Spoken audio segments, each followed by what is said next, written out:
আলিয়া মাদ্রাসার মাঠকে আমি দেখলেও ভয় পাই, কারণ হলো আপনারা যারা নেপালে গিয়েছেন, নেপালের কাঠমান্ডু শহরের মাঝখানে পুরো জায়গা হয়েছে খালি। ওখানে ভূমিকম্প হলে সমস্ত লোকদেরকে এনে ওই খোলা মাঠের মধ্যে এনে রেখে দেওয়া।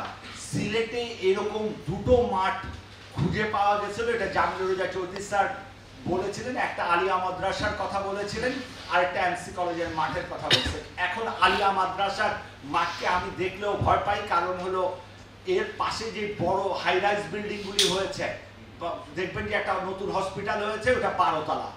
তো ওই বিল্ডিং পড়লে ঢাকা শহরে দেখেন কেউ ঘরের ভিতরে কিন্তু মারা যায় না। এই 5.7 সবাই কিন্তু রাস্তায় ছিল, রাস্তায় মারা গেছে।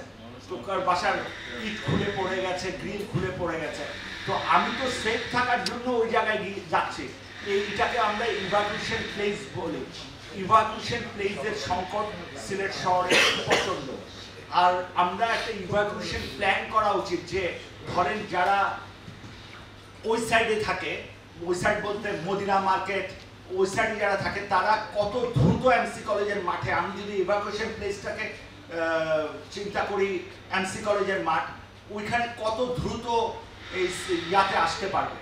এই ইভাকুয়েশন প্ল্যানটা সিটি কর্পোরেশনের কাছে নাই, এই ইভাকুয়েশন প্ল্যানটা তৈরি করতে হবে।